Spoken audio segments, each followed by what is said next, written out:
우리는 열심히 배우게 한다. 그런 제목으로 은혜를 나누려고 합니다. 오늘 이 호세아 선지자는 우리가 잘 알고 있는 이사야 선지자와 동시대에 활동했던 하나님의 사람이었습니다. 이사야는 남쪽에 있는 유다에서 활동을 했다면 호세아는 북이스라엘에서 활동을 하면서 이사야와 호세아가 동일하게 하나님의 말씀을 선포한 내용은 회개하고 하나님께로 돌아와라. 돌아오지 않으면 하나님이 너희를 심판하실 것이다. 멸망시킬 것이다. 라고 하는 그런 메시지를 전했습니다. 오늘 본문에 나와 있는 내용들은 북이스라엘이 왜 멸망을 받게 되었는가? 하나님께서 왜 북이스라엘 백성들에게 진노하셔서 결국은 아수르라고 하는 이방 나라를 통해서 북이스라엘을 흔적도 없이 역사에서 지워버리는 그런 심판을 하셨을까? 거기에 대한 이유를 이렇게 말씀하고 있습니다. 6절에 보니까 내 백성이 지식이 없음으로 망하는도다. 하나님에 대한 지식이 없어서 망했다는 것입니다. 자, 그렇다면 이 하나님의 진노를 되돌리기 위해서는 어떻게 하면 될까요? 하나님을 아는 지식을 가져야 되겠죠. 그래서 6장에 보면 1절에 이렇게 얘기합니다. 오라 우리가 여호와께로 돌아가자. 자, 돌아가는 방법이 뭡니까? 3절에 그러므로 우리가 여호와를 알자. 힘써 여호와를 알자. 여호와를 알면 하나님의 진노를 거두어 주실 거라는 거예요. 6절에도 보면 나는이라고 하는 건 하나님을 얘기합니다. 하나님은 인애를 원하고 제사를 원하지 아니하며 번제보다 하나님을 아는 것을 원하노라. 하나님을 알면 하나님께서 용서해 주신다는 거예요. 자, 이 말씀이 비단 지금으로부터 2700년, 800년 전에 선포된 말씀이 아니라 2017년을 살고 있는 21세기의 오늘날 우리와 또는 어떤 나라, 어떤 민족에게도 적용을 한다면 내 백성이 지식이 없어 망하니까 여호와를 알자. 힘써 여호와를 알자. 하나님은 인애를 원하시고 제사를 원하지 않고 하나님을 아는 것을 원하니까 하나님을 알자. 힘써 하나님을 알자. 그러면 하나님의 진노를 옮겨주신다는 거예요. 자, 그래서 하나님을 알기 위해서는 어떻게 해야 될까요? 성경으로 돌아가고 말씀으로 돌아가고 예배로 돌아가고 또 설교 듣고, 자, 이렇게 하면 하나님의 진노가 사라질까요? 성경 공부 열심히 하고 성경 열심히 읽고 말씀을 많이 듣고 하나님이 어떤 분인지, 하나님이 나에게 무슨 말씀을 하는지, 어떤 은혜를 주실지, 그리고 창세기부터 요한계시록까지 성경을 묵상하고 암송하고 하나님이 어떤 분인가를 연구하고 공부하면, 그래서 하나님을 아는 지식으로 우리의 머리를 가득 채우면 하나님이 용서해 줄까요?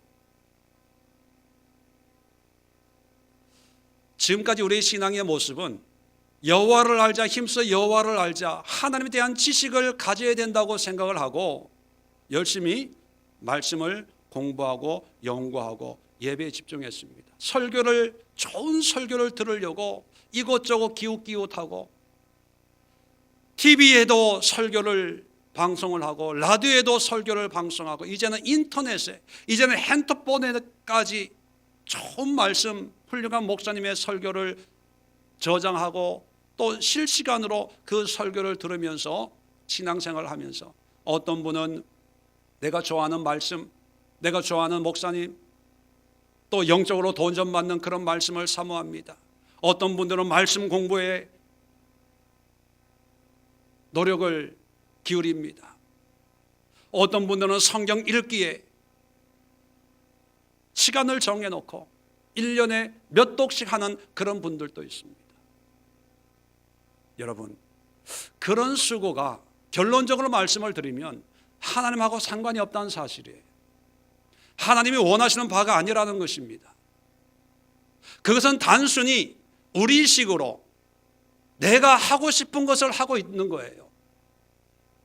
오늘날의 신앙의 모습이 전부라고는 할 수 없지만 많은 부분에 있어서 신앙의 모습이 하나님과 상관없이 내 생각대로, 나의 뜻대로, 나의 의지대로, 아니면 이 시대가 요구하고 있는 그런 개념으로 신앙생활을 하고 있다는 겁니다.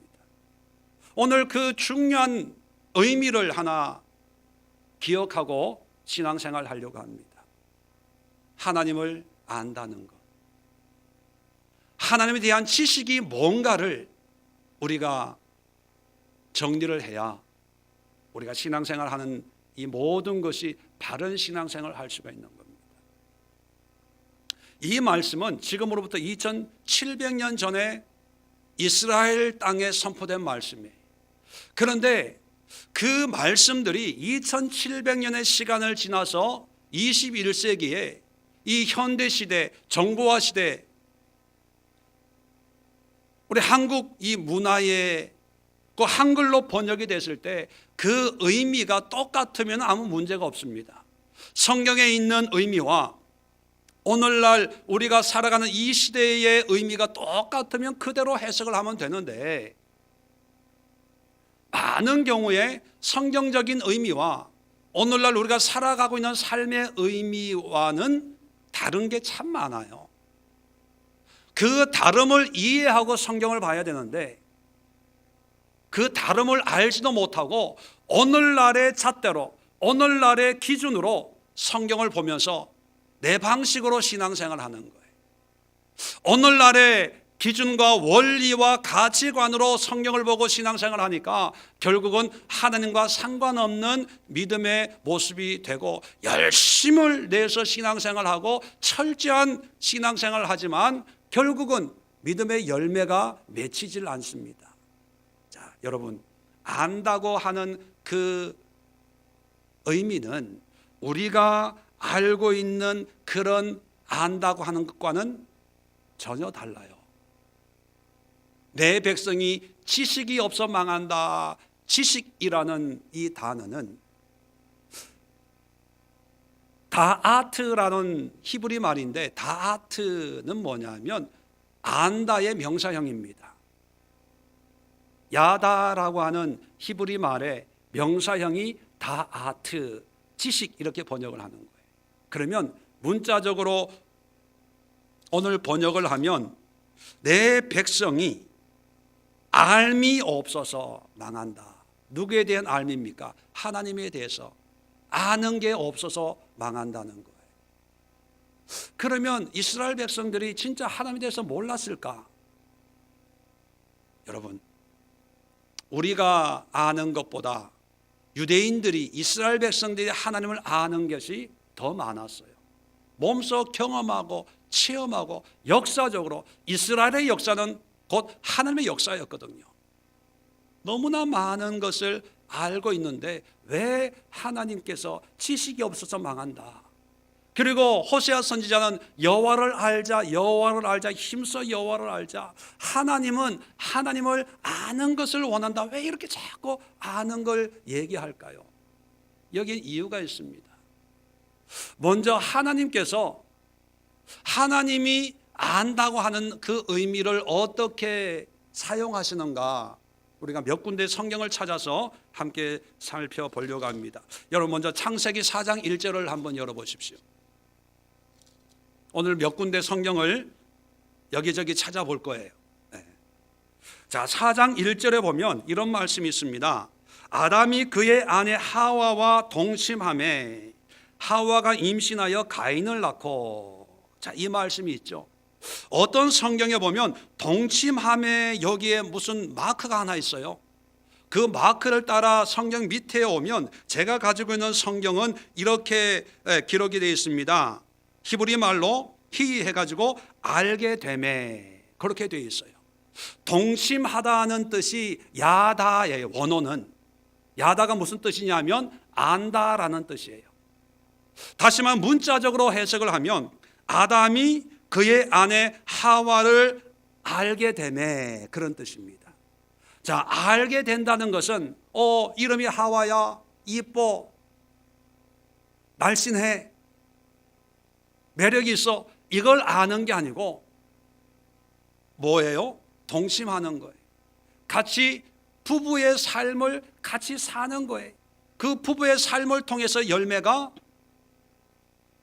가인을 낳게 되는, 그러니까 이 안다라고 하는 것은 논리적으로, 지식적으로, 정보적으로 아는 것이 아니고 그냥 함께 살면서 이 사람의 생각, 이 사람의 마음, 이 사람의 기질, 이 사람의 습성, 이 사람이 언제 기뻐하고 언제 화내고 언제 바가지 긁고 어떻게 해주면 좋아하고 저렇게 하면은 또 삐지고, 이거를 다 아는 거예요. 같이 경험하고 체험하고 같은 상황과 환경과 시간을 공유하면서 아는 것을 야다, 안다, 이것을 의미적으로 번역을 해서 동침하매, 이렇게 하는 거예요. 자, 이것을 신약에 오면 누가복음 1장 34절에도 보면 천사가 예수님의 수태고지를 할 때 마리아가 이렇게 얘기합니다. 마리아가 천사에게 말하되 나는 남자를 알지 못하니 어찌 이 일이 있으리까. 알지 못한대요. 자, 이 알지 못한다는 것은 지식적으로 남자가 어떤 존재인지 모른다는 의미가 아니고, 창세기 1장의 단어로 같은 의미로 번역을 하면 남자와 자본 적이 없는데 어떻게 아이를 낳습니까? 그거예요. 안다라고 하는 것은요, 논리적으로 아는 것이 아니라 경험적으로, 행함으로, 구체적인 삶을 통해서 경험되어지는 것을 성경은 안다라고 표현하는 거예요. 그래서 여러분, 하나님이 우리를 아세요. 이걸 신학적으로 전지하신 하나님, 이렇게 표현하죠. 자, 그럴 때 이 전지하신 하나님이라는 개념을 우리는 어떤 식으로 이해하냐면 모든 것을 아시는 하나님. 우리가 태어나는 것도 아시고 죽는 것도 아시고, 전쟁이 날 것도 아시고 지진 날 것도 아시고, 막연하게 이런 지식적인 알무로 이해를 하고 말아요. 그런데요, 하나님이 아는 것은 지식적으로 아는 게 아니라 하나님이 직접 우리와 함께 하시고, 우리와 동심하시고, 우리가 동거하시고, 우리와 동행하시고, 우리와 임재하시고, 우리와 함께 하시면서 아는 그 알미예요. 그러니까 우리가 집사님을 알고 권사님을 알고 여러분이 나를 아는 것보다 하나님은 더 구체적인 걸 아시는 거예요. 그래서 하나님이 우리를 아는 걸 어떻게 표현하냐면, 모세에게 하나님께서 출애굽기 33장 17절에 이렇게 얘기합니다. 너는 내게 내 목전에 은총을 입었고 내가 이름으로도 너를 알미니라. 이름으로도 안다, 이런 표현을 써요. 그런데 우리 문화에서는 이름으로 안다 그러면 모세 이름이 모세, 이름을 아는구나, 많이 아네, 이런 의미로 받아들이지만 성경적으로 이름으로 안다는 것은요, 그 사람의 삶의 구석구석을 아는 거예요. 왜 옛날에 시골에 사신 분들은 기억나겠지만 무슨 큰 잘못을 하면 동네 어른들이 야단칠 때 제일 먼저 뭐라고 야단칩니까? 이놈, 아버지 한자가 뭐냐? 이렇게 물어봐요. 그러면 아무개 함자 쓰십니다. 그러면 이놈, 그렇게 훌륭한 아버지 둔 놈이 이렇게 서리 해먹고 이러면 돼? 이렇게 야단치지요. 옛날에 우리 어른들의 머릿속에 어떤 부모님의 함자라고 하는 것은요, 그분의 삶의 전부를 얘기하는 거예요. 그래서 나에 대해서는 몰라도 함자를 들어보고 아시는 분이면 그분의 아들이라고 하면 나를 잘 몰라도 그냥 인정을 해줘요. 그래서 성경에도 보면 사람 이름이 나올 때 꼭 부모 이름을 걸고 나옵니다. 다윗 하지 않고 이새의 아들 다윗, 여호수아 하지 않고 눈의 아들 여호수아, 아묵의 아들 아묵에 이렇게 얘기하는 건 뭐냐면 그의 삶이 그의 부모 조상들로부터 검증받을 정도로 믿을만하다, 신뢰할 만하다, 이런 어떤 의미를 부여하거든요. 이름으로 안다 이렇게 표현하는 것은요, 모세 자신에 대한 어떤 세밀한 것을 아는 걸로 끝나는 것이 아니고 그의 뿌리와 그의 성장과 그의 삶 구석구석을 하나님이 아시는 거예요. 그냥 이해의 차원이 아니라 내가 경험한 그 아픔을 하나님도 같이 경험해 준 그 알미 있는 거예요, 하나님. 그래서요, 하나님이 우리를 아는데 그냥 외적인 것으로 알지 않고 구체적인 것으로 알아주는 거기 때문에 우리는 너무 감사한 거죠. 하나님이 이렇게 알아주셨기 때문에 독생자 아들 예수를 우리를 위해서 보내주실 수가 있었던 거예요. 사돈의 팔촌 위에서 죽을 사람이 누가 있습니까? 아마 여러분 사돈의 팔촌의 사촌 형제를 만나면 반갑다고 뭐 악수하고 먼 친척이라도 그러면서 밥 사주고 커피 사주고 할 거예요. 그런데 그분이 만약에 여러분들에게 내가 어려운데 돈 좀 빌려주세요 그러면 아유 급한 일이 있어서 곧 가봐야 됩니다, 나중에 또 뵙겠습니다 그러고 핑계대고 떠날 거예요. 왜요? 먼 친척이지만 반갑지만 그분에 대해서 모르니까 내 주머니가 안 열리는 거예요. 그런데 하나님은 사돈의 팔천보다 더 먼 죄로 말미암아 영 분리된 우리를 웬만하면 지나가다가도 쳐다보지도 않는데 왜요? 하나님의 형상으로 이 세상에 보내줬는데 예배도 안 하고 기도도 안 하고 하나님의 뜻대로 살지도 않고 자기 잘난 것처럼 자기 원함을 위해서 돈 벌고 이 짓 하고 저 짓 하고 나쁜 짓 계속하고 다니는데 뭐가 좋아서 아는 척 하겠습니까? 그런데 하나님은 우리를 아는데 그저 우리의 삶으로만 알아주시는 게 아니라 우리의 말만 알아주시는 게 아니라 야다하기 때문에 우리의 내부까지 아니까 더 불쌍히 여겨지는 거예요. 여러분, 사돈의 팔촌의 사촌이지만 멀지만 우리가 그분의 삶을 구체적으로 알고 있다면 돈 빌려달라고 하기 전에 먼저 빌려줘요. 왜 아니까? 하나님이 가지고 있는 알미라고 하는 것은요, 이러한 의미를 동반하고 있는 거예요. 그래서 성경을 읽어보면 하나님에 대한 지식, 하나님에 대한 알미라고 하는 것은 단순히 지식적인 것이 아니라 논리적인 것이 아니라 구체적인 행위를 수반하는 거예요. 자, 예레미야 22장을 함께 열어봅니다. 이사야 뒤에 있는 예레미야 22장. 자, 15절 16절을 우리 다 같이 합독합니다. 시작. 그는 가난한 자와 궁핍한 자를 변호하고 형통하였나니 이것이 나를 알미 아니냐, 여호와의 말씀이니라. 자, 나를 안다고 하는 것은 뭡니까? 가난한 자와 궁핍한 자를 변호하고 형통하였다. 이 얘기는 뭐냐 하면 15절에 있는 정의와 공의를 행하지 아니하였느냐 이거거든요. 행하는 것이 하나님을 아는 거예요. 공의와 정의를 이루는 것이 하나님을 아는 거다. 그렇게 성경은 말씀하고 있습니다. 시편 9장 10절도 한번 열어봅니다. 앞으로 가서 시편 9장 10절. 자, 같이 읽습니다. 여호와여, 주의 이름을 아는 자는 주를 의지하리니 이는 주를 찾는 자들을 버리지 아니하심이니이다. 자, 여기도 보면 주의 이름을 아는 자는 밑줄 그어놓으세요.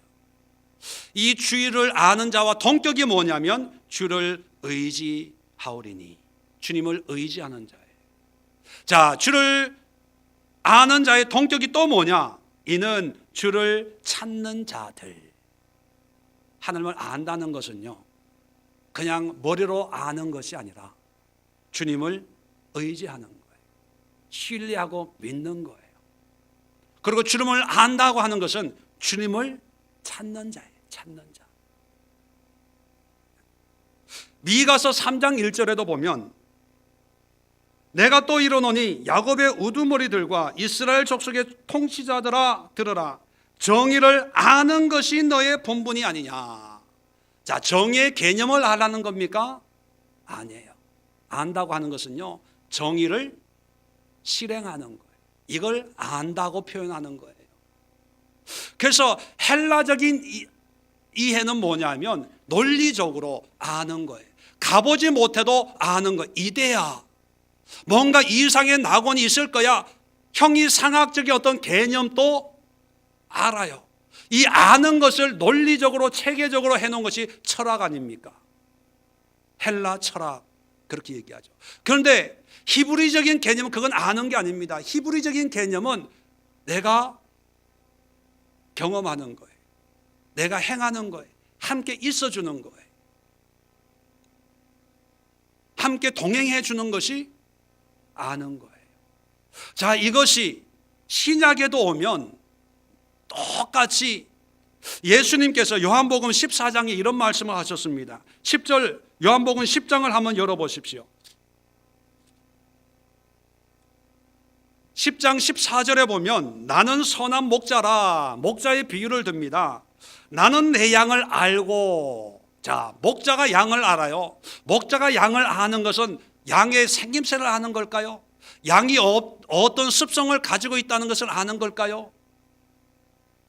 당시에 목자가 양을 안다는 것은요, 양과 함께 먹고 사는 거예요. 함께 동거하는 거예요.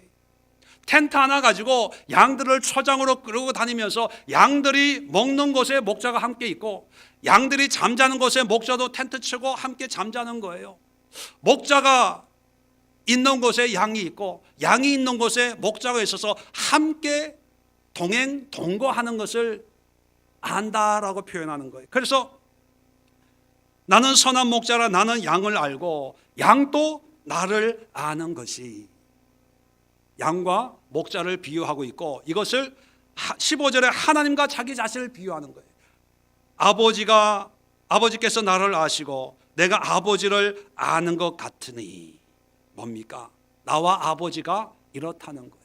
일심동체 함께, 나를 본 자는 아버지를 보았고 나의 말은 아버지의 말씀이고 내가 행한 것은 모든 것이 아버지의 뜻이다, 이 얘기입니다. 자, 그래서 양을 위하여 목숨을 버리노라. 왜 양을 위해 목숨을 버립니까? 양을 알기 때문이에요. 아는 것은 사돈의 팔촌 관계적으로 아는 것이 아니라 우리와 함께 하기 때문에, 외적으로는 교만하고 성격이나 이런 게 괴팍하고 도저히 하나님의 은혜를 누릴 수 없는 그런 사람일지라도 외적으로 보면 미워하고, 이 사람은 구원과는 상관없이 왕따시킬 그런 존재이지만, 하나님은요, 목자가 양을 아는 것처럼 하나님이 그 사람을 그 내부, 폐부, 깊숙한 것까지 알기 때문에 더 불쌍해지는 거예요. 더 안타까워하는 거예요. 더 애통해하는 거예요.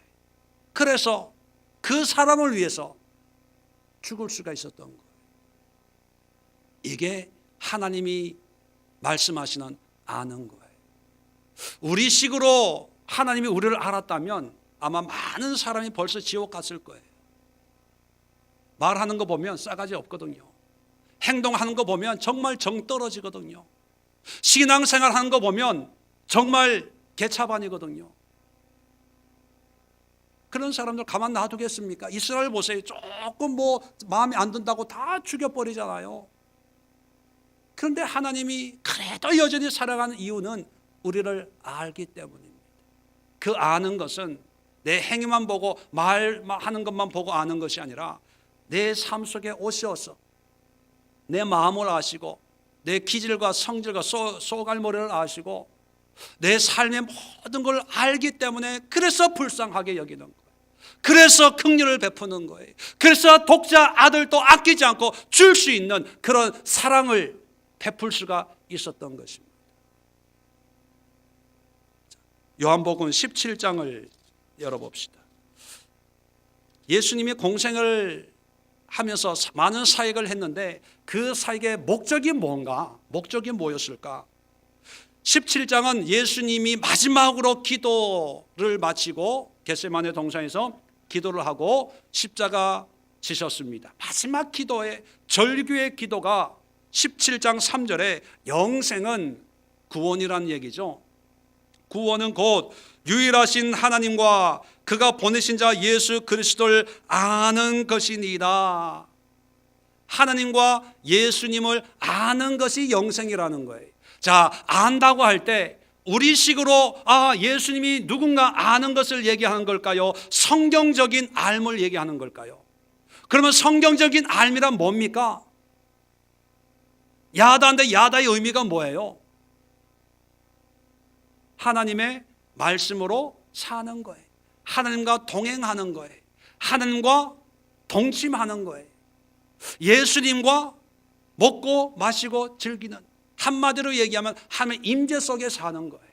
이걸 하나님을, 예수님을 아는 것이다. 다시 말하면 영생이란 뭡니까? 구원의 확신만 있다고 되는 게 아니라는 거예요. 구원의 확신을 통해서 구원받은 자는 어떤 삶을 살아야 됩니까? 하나님을 알아가야 돼요. 알아가야 돼요. 오해하지 마세요. 저는 구원을 위해서 행함을 강조하는 것이 아니고 구원받은 하나님의 자녀가 되었다면 믿습니다 한마디로 끝나는 것이 아니라 어떤 이단들은 오늘 몇 날 며칠 몇 시간이 당신의 영적인 생일입니다, 잊지 마십시오, 이렇게 하는 것이 아니라 어떤 이상한 사람들은 하나님께서 만세에 다 예비해 놓았으니까 나는 선택받은 사람이니까 우리의 의로는 구원받을 일 하나도 할 수 없는 완전한 타락한 인생이니까 오직 하나님만이 하실 수 있는 거니까 나는 구원받았어. 그러니까 나는 그냥 살아도 돼. 그것이 아니라 구원받았다면 하나님을 알아야 되는데, 예수님을 아는 것인데 그 알미란 게 뭐냐면 우리의 논리로 예수님이 계시고 예수님이 천지 창조를 하시고 예수님 우리를 구원해 주시고 장차 만왕의 왕으로 예수님이 구주로 오실 거다, 이것이 아니라 하나님의 말씀과 예수님의 말씀과 하나님의 임재 가운데 우리가 살아내는 것이 하나님을 아는 거라는 거예요. 자, 그래서 이 17장 기도의 마지막을 어떻게 끝내냐 하면 25절에 의로우신 아버지여, 세상이 아버지를 알지 못하여도 나는 아버지를 알았sap고 그들도 아버지께서 나를 보내신 줄 알았사옵나이다. 보세요, 26절입니다. 내가 아버지의 이름을 그들에게 알게 하였고 또 알게 하리니 이는 나를 사랑하신 사랑이 그들 안에 있고 나도 그들 안에 있게 하려 함이니이다. 자, 예수님이 우리 안에 있고 우리가 예수님 안에 있도록 하기 위해서 예수님이 하신 일이 뭡니까? 하신 일이 뭐예요? 아버지의 이름을 그들에게 알게 하였고 또 앞으로 알게 하겠다는 거예요. 예수님이 귀신도 쫓아내고 병도 고치고 이적도 일으키고 오병이의 기적을 통해서 우리를 먹이시고 수가성 여인에게처럼 우리에게도 생수를 마시게 했습니다. 천국 복음을 전하셨습니다. 물 위로 걸어오기도 하셨습니다. 풍랑을 잔잔하게 하기도 하셨습니다. 이 모든 기적과 이적을 한마디로 요약하면 뭡니까? 하나님을 알게 하는 거예요. 알게 하는 그 목적은 뭡니까? 이런 하나님을 경험하고 체험하고 이런 하나님과 동행하는 삶을 살아라. 그것을 보여준 거예요. 자, 예수님이 죽고 부활하시고 승천하시면서 예수님이 하나님의 아들이심을 증명해 주었습니다. 이걸 통해서 우리에게 알게 하리니, 미래형으로 얘기했으니까 우리도 그 알게 하리니의 대상자들이 되는 거예요. 그러면 우리가 예수님을 알게 됐다는 것, 하나님의 아들이 예수님이시라는 것, 그분이 우리의 구주라는 걸 알게 됐다는 그 의미는 논리적으로 지식적으로 이런 분이 계시구나 라는 것으로 끝나도록 하는 것이 아니라 그 하나님과 함께 동행하고 말씀대로 살게 하겠다는 거예요. 그것이 뭐냐? 내가 그들 안에, 그들이 내 안에. 요한복음 15장에 나오는 포도나무의 비유처럼 가지가 붙어 있으면 많은 열매를 맺는 것처럼 너희가 내 안에 붙어 있으면 많은 열매를 맺게 될 것이다. 그 열매의 전제 조건이 뭐냐면 예수님을 아는 거예요. 이 알은 지식적으로 성경 공부를 통해서 아는 게 아니고 내 삶 속에 구체적으로 하나님을 경험하고 체험하고 말씀에 순종하고 말씀으로 행하는 삶을 의미하는 거라는 거예요. 자, 그래서 에베소서 4장 13절 한번 열어보십시오. 에베소서 4장 13절 보면 우리가 다 하나님의 아들을 믿는 것과 아는 일에 하나가 되어 온전한 사람을 이루어 그리스도의 장성한 분량에 충만한 데까지 이르리니.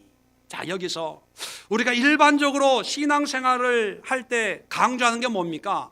믿는 것, 믿으라는 거예요. 덮어놓고 믿으라는 거예요. 믿는다고 하는 것으로만 끝난다면 성경에 이렇게 되어야 됩니다. 13절에 우리가 다 하나님의 아들을 믿는 것으로 온전한 사람을 이루어. 그죠? 근데 성경을 보면 믿는 것과 또 아는 일에. 자, 여기서 또 이제 배웠으니까 이 안다라고 하는 것은 삶을 얘기하는 겁니까? 지식적인 이해를 얘기합니까? 삶을 얘기하는 거예요. 믿는다고 한다면 그게 믿음에 합당한 삶이 하나가 되어야 된다. 하나가. 근데 오늘날 전부라고 할 수 없지만 많은 사람들이 믿음만 가지고 있어요. 믿음만.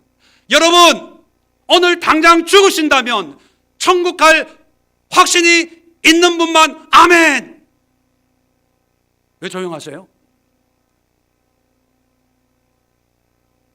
믿으십니까? 믿습니다.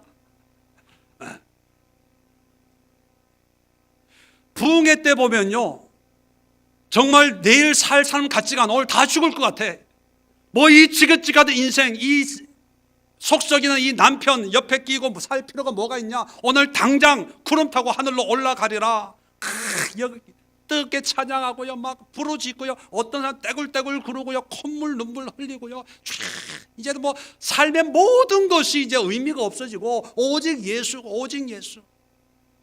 그럴 때는요, 은혜 받아요. 드디어 저 권사님이 깨졌구나. 드디어 저 장로님이 무너졌구나. 배설물처럼 여겼는데 부흥회 끝난 그 배설물 다시 다 담아가. 아무리 은혜 받아도요, 들어올 때나 나갈 때나 변함이 없어. 그런 것을 신학적으로 보수신앙이다. 믿음을 강조해요. 그러니까 세상에서는 어떻게 살았든지 간에 교회 문만 들어놓은 순간부터 갑자기 거룩해지는 거예요. 그리고 본인도 모르게 문만 닫고 집의 문을 여는 순간부터 본성으로 돌아오는 거예요. 그러면서 하는 얘기가 구원의 확신이 있대요. 난 천국이 있음을 믿는데요. 예수님을 믿는데요. 그 믿음으로 이제 집사가 되고 권사가 되고 장로가 되고 어떤 분들은 목사가 되고 선교사가 돼요. 오늘 성경을 보면 믿는 것으로 끝나는 게 아니라 믿는 것과 아는 일, 삶에 이게 하나가 돼야 뭐가 돼요? 성경 보니까 온전한 사람이 되는 거예요. 온전한 사람. 저는 잘 모르겠습니다. 여러분이 온전한 믿음의 사람이 됐는지 모르지만 저를 보면 저도 멀었어요. 여전히 멀었어요. 저도 역시 ing예요. ing가 뭡니까? 진행 중이라는 거죠. 좀 유식한 말로는 공사 중. 공사 현장에 가면은 이게 현수막 붙여놓은 거 보시죠? 뭐라고 붙여놔요? 불편을 끼쳐드려 죄송합니다. 여전히 허물이 많다는 거죠. 완벽하지 않다는 거죠. 그런데 중요한 것은 만들어지고 있다는 거예요. ing라는 거예요. 그 ing는 믿음과 삶이 하나가 될 때.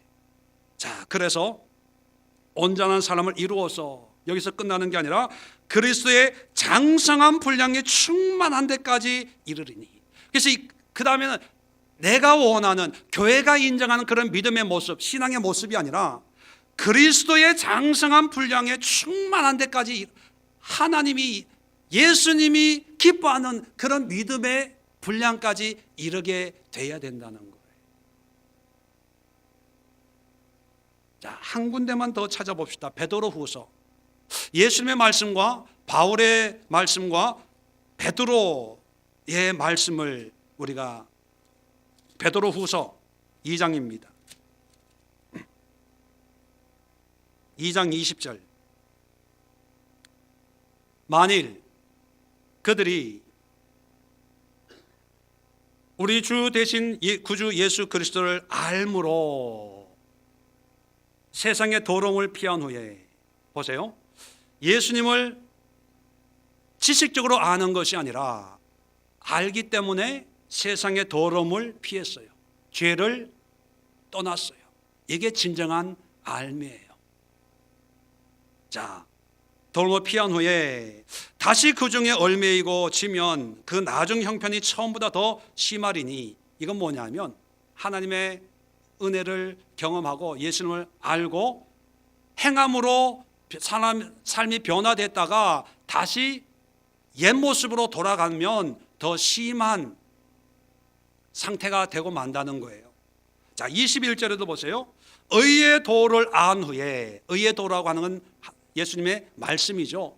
말씀을 행한 후에 받은 거룩한 명령을 저버리는 것보다, 뭡니까? 아는 것으로 논리적으로 끝나는 것이 아니라 암과 함께 자동적으로 삶이 연결이 된다는 거예요. 차라리 알지 못하는 것이 도리어 그들에게 낫다. 이건 뭐냐면 역설적인데, 하나님을 알았으면 그 삶 그대로 쭉 나가라는 거예요. 변질되지 말고 타락하지 말고. 결론을 말씀을 드리면, 안다고 하는 것은 논리적으로 깨달았어, 알았어, 너무 좋아, 너무 귀한 말씀이야, 그걸로 끝나는 것은 아는 게 아니고, 알았다면 그렇게 사는 거예요. 이해되시겠습니까? 자, 그런데 오늘날 우리 신앙의 현실을 보면 교회마다 성경 공부 안 하는 교회가 없어요. 성도들마다 설교, 좋은 설교 중요하다고 생각 안 하는 분들도 없어요. TV나 라디오나 인터넷 틀면서 말씀 사모하지 않는 사람들 없어요. 말씀. 훈련. 공부.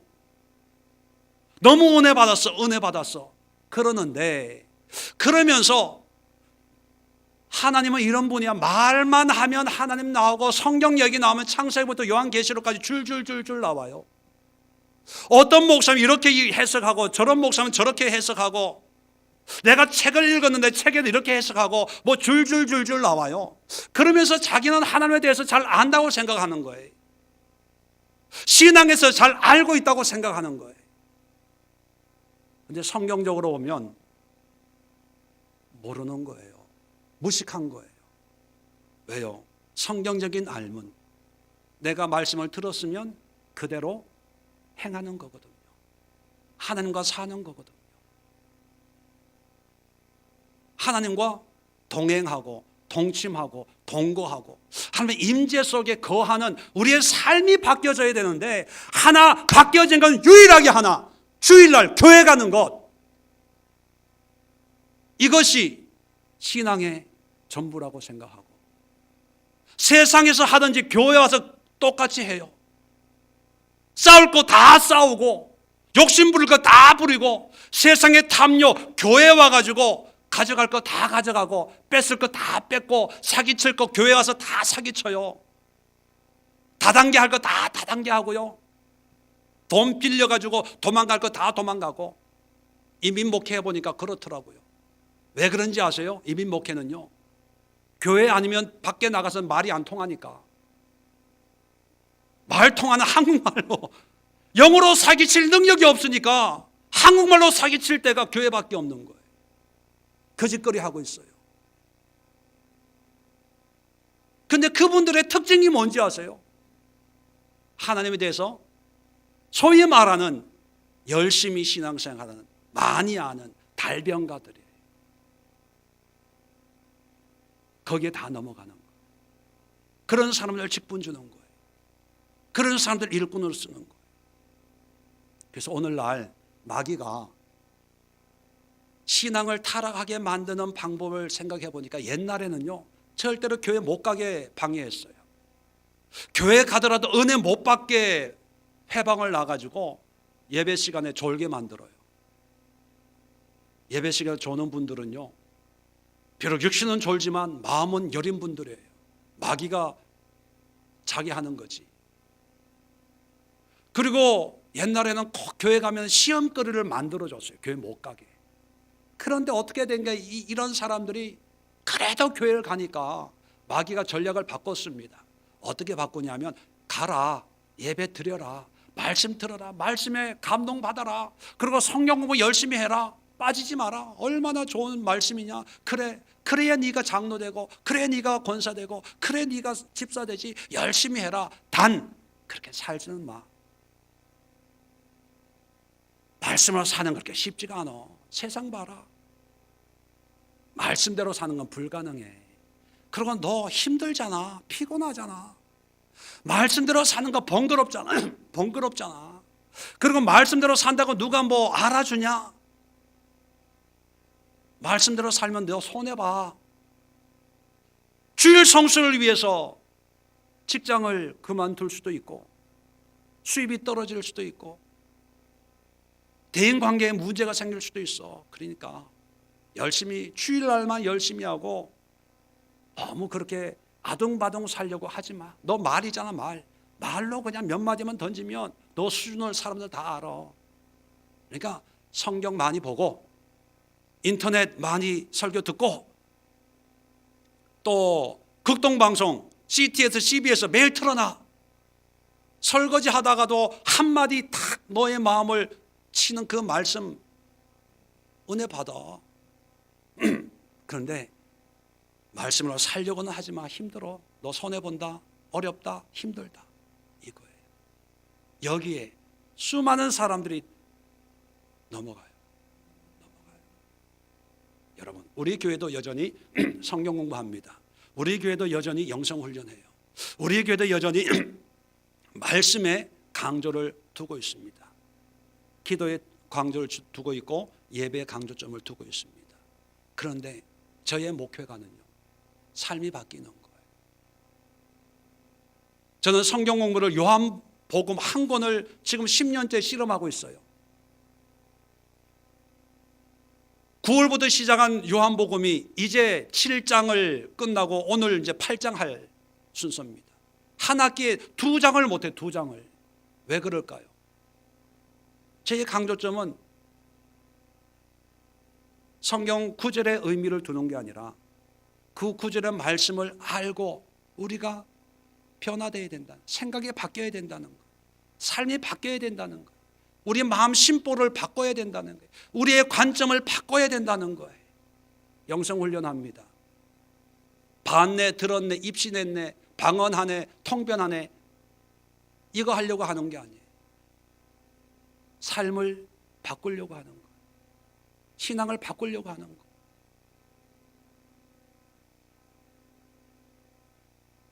마귀는 성경 공부 열심히 하라고 해요.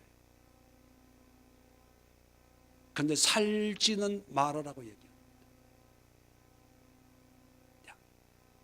한 군데 더 찾아보도록 하겠습니다. 이사야서 11장을 열어보십시오.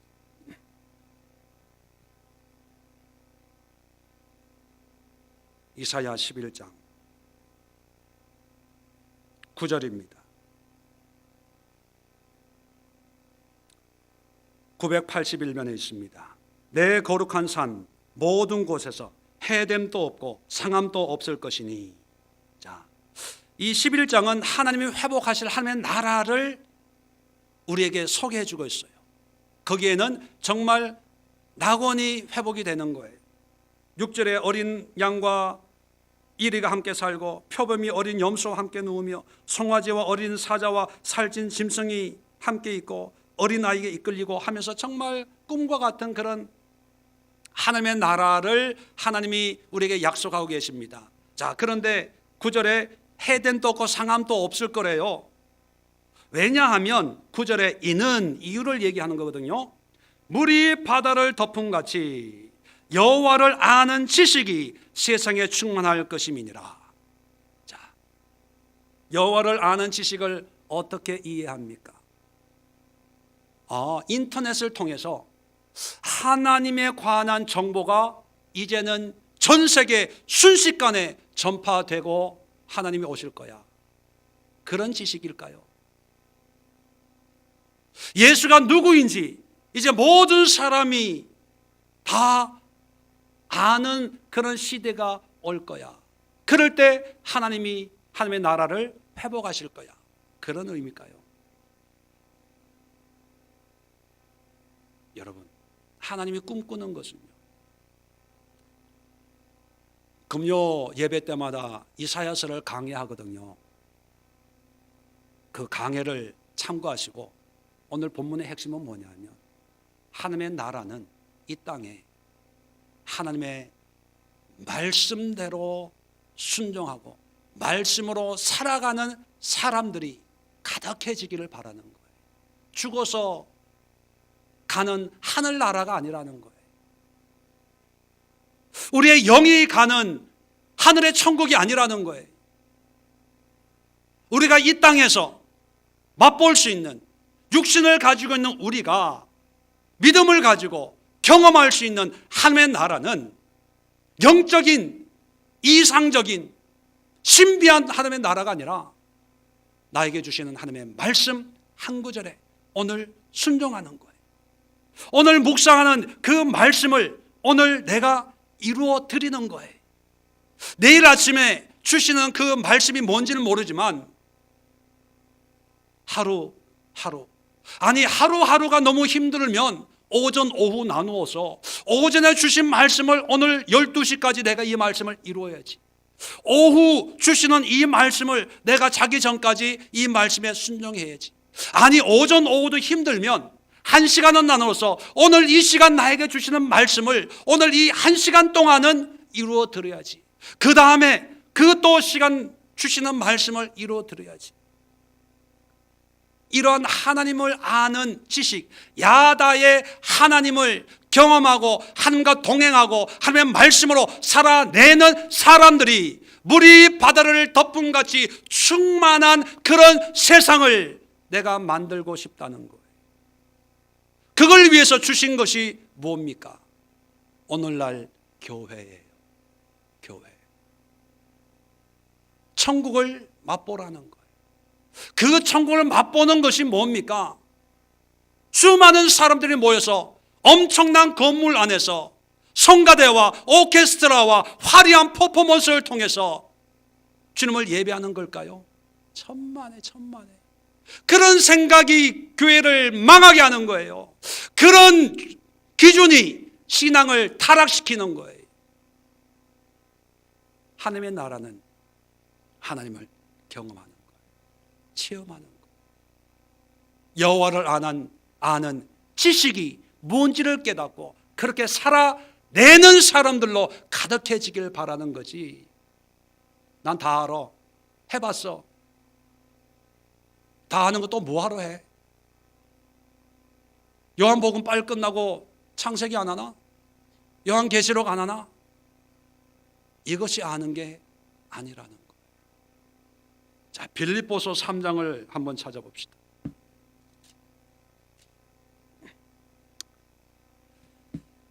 빌립보서 3장 8절입니다. 신약성경 321면에 있습니다. 자, 바울의 고백입니다. 또한 모든 것을 해로 여김은 내 주 그리스도 예수를 아는 지식이 가장 고상하기 때문이라. 내가 그를 위하여 모든 것을 잃어버리고 배설물로 여김은 그리스도를 얻고. 자, 여기서 주 그리스도 예수를 아는 지식이 가장 고상하기 때문이다.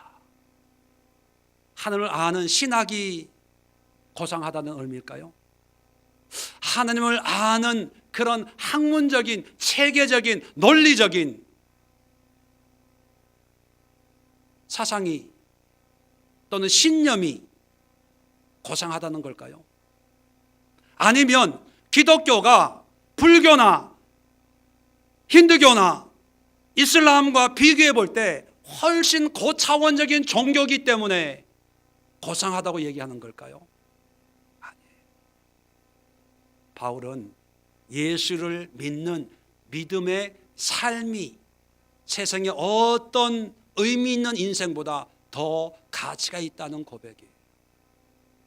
그래서 그의 모든 걸 배설물처럼 여기고 오히려 어떻게 돼요? 감옥에 가요. 비방을 당해요. 조롱을 당해요. 가지고 있는 거 오히려 뺏겨요. 웃음거리가 되기도 합니다. 그래도 나를 나되게 만드신 하나님의 은혜를 살아내는 거예요.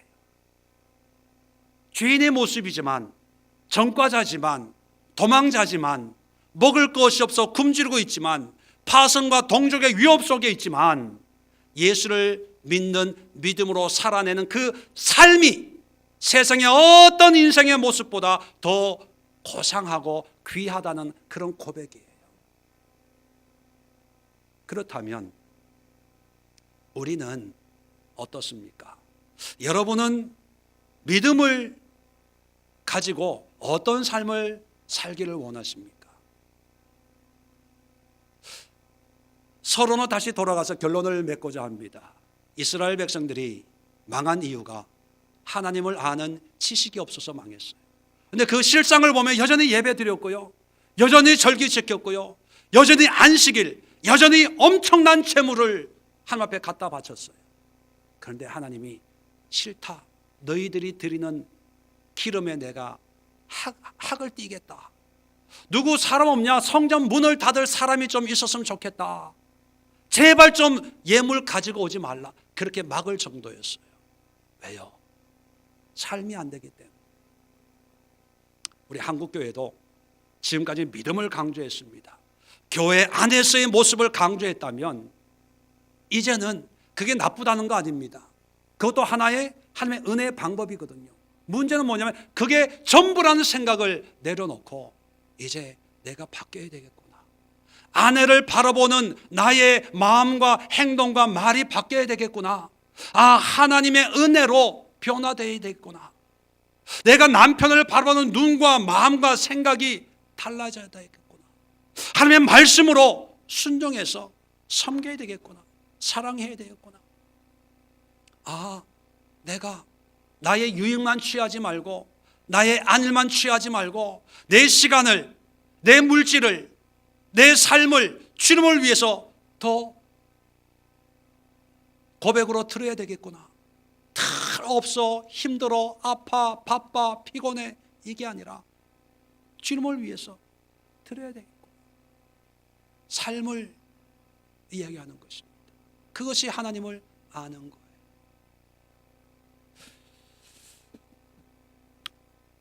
몇 주 전에 여러분 아시는 것처럼 미국의 다큐멘터리 감독 김광진 감독이 다큐를 하나 만들어서 한국에 시사회를 하러 왔어요. 한 일주일 정도 큰 교회 다니면서 숨겨진 유대인이라는 제목으로 이제 그 영상을 만들어 가지고 시사회를 했는데, 가기 전날 화요일 날 가는데 월요일 날 이제 온누리 교회에서 마지막 이제 시사회 저녁에 남겨놓는데, 아침 먹으러 나왔더니만 목사님 괴로워 죽겠어요. 예배 좀 드려주세요. 그래요? 그래서 왜 그랬더니만 어떻게 해야 될지 모르겠대요. 화가 나가지고. 그래서 왜 그랬더니만, 이제 여러 교회 다니면서 이제 시사회를 하잖아요. 그러면 USB에 이렇게 그 교회 영상에 이제 컴퓨터에다가 이걸 놓고 끼워가지고 이제 영상을 하는데, 이제 요즘에 저작권이 있기 때문에 이제 큰 교회나 다니는 교회마다 상영을 하고 그걸 좀 지워주세요. 그렇게 부탁을 하면 예, 당연히 그렇게 해야죠. 그랬다는 거예요. 그런데 어떤 목사님 소개로 간 어떤 교회는, 그렇게 큰 교회도 아니고, 그런데 거기에서 상영을 했는데 지워주세요 했는데 안 지우겠다는 거예요.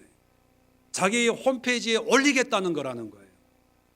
그래서 아니 목사님, 이 영상은 아직 CTS나 이런 데 아직 공개하지 않고 이걸 좀 더 보완해 가지고 뭐 독립 영화처럼 이렇게 개봉도 할 수가 있고, 아직 공개하면 안 되는 거니까 좀 지워주세요 하니까, 그 목사님이 아니 하나님이 이를 위해서 만든 건데 하나님을 위해서 쓰는데 왜 지우라고 하냐고 소리를 버럭버럭 지르더래요.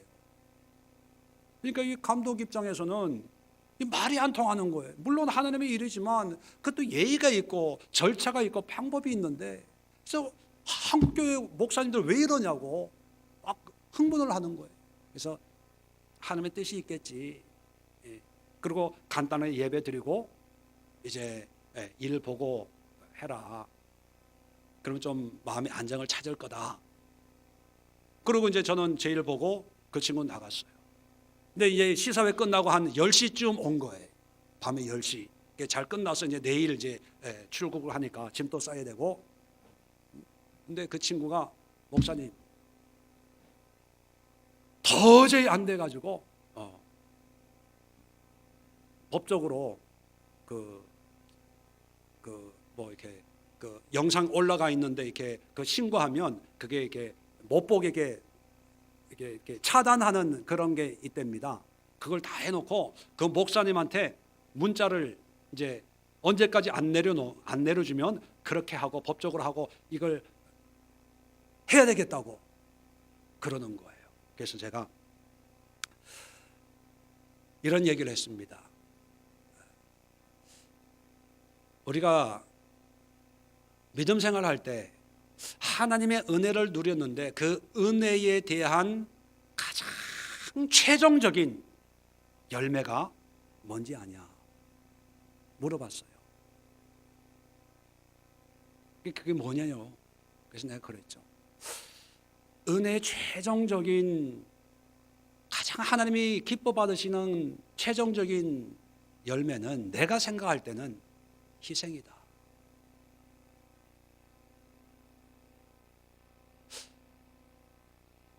그래서 나는 그런 상황을 당사자가 아니어서 모르겠지만 그 목사님의 그런 방법이 정당해서 내가 얘기하는 게 아니라 이 또한 하나님의 개입하심이라면 나는 손해보는 게 좋고, 그 손해가 하나님은 희생으로 여겨주시면 더 감사하지 않을까, 그런 생각을 한다. 그랬더니만 그 친구가 목사님, 내가 그 말 듣고 뒤통수를 한 대 크게 얻어맞은 것 같네요. 운전하며 오면서 집에 도착하자마자 그 문자를 보내려고 했고, 또 소개해준 그 목사님한테도 그런 내용을 다 보내고 가려고 했다는 거예요. 그래서 그 친구가 그냥 갔어요.